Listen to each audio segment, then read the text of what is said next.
John chapter 13. It was just before the Passover feast.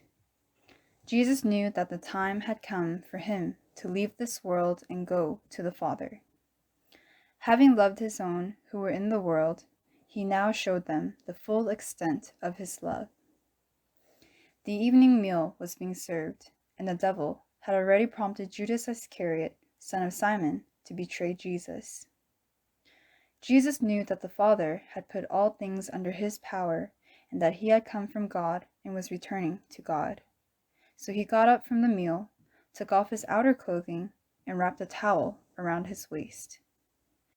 After that, he poured water into a basin and began to wash his disciples' feet, drying them with the towel that was wrapped around him. He came to Simon Peter, who said to him, "Lord, are you going to wash my feet?" Jesus replied, "You do not realize now what I am doing, but later you will understand." "No," said Peter, "you shall never wash my feet."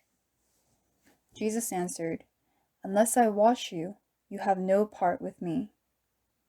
"Then, Lord," Simon Peter replied, "not just my feet, but my hands and my head as well."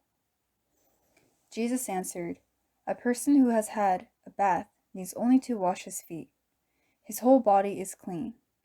And you are clean, though not every one of you." For he knew who was going to betray him, and that was why he said not every one was clean. When he had finished washing their feet, he put on his clothes and returned to his place. "Do you understand what I have done for you?" he asked them. "You call me teacher and Lord, and rightly so, for that is what I am. Now that I, your Lord and teacher, have washed your feet, you also should wash one another's feet. I have set you an example that you should do as I have done for you.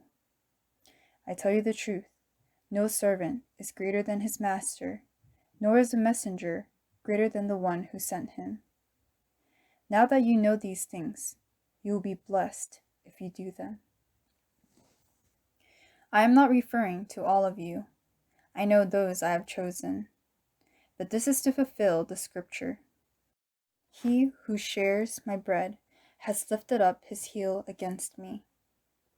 I am telling you now before it happens, so that when it does happen, you will believe that I am he. I tell you the truth. Whoever accepts anyone I send accepts me, and whoever accepts me accepts the one who sent me. After he had said this, Jesus was troubled in spirit and testified, "I tell you the truth, one of you is going to betray me." His disciples stared at one another, at a loss to know which of them he meant. One of them, the disciple whom Jesus loved, was reclining next to him. Simon Peter motioned to this disciple and said, "Ask him which one he means." Leaning back against Jesus, he asked him, "Lord, who is it?" Jesus answered, "It is the one to whom I will give this piece of bread when I have dipped it in the dish."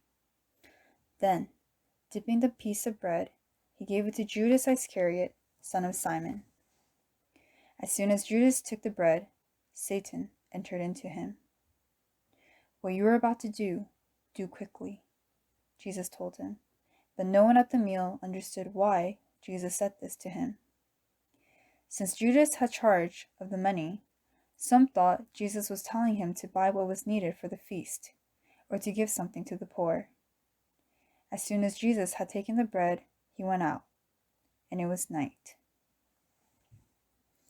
When he was gone, Jesus said, "Now is the Son of Man glorified, and God is glorified in him.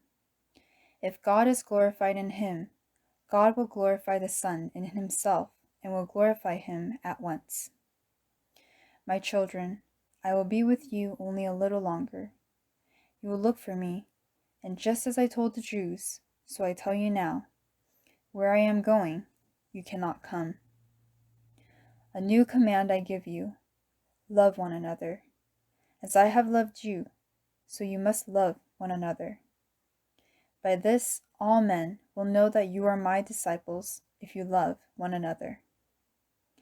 Simon Peter asked him, "Lord, where are you going?"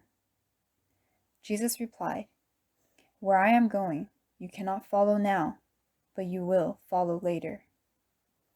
Peter asked, "Lord, why can't I follow you now? I will lay down my life for you." Then Jesus answered, "Will you really lay down your life for me? I tell you the truth, before the rooster crows, you will disown me 3 times."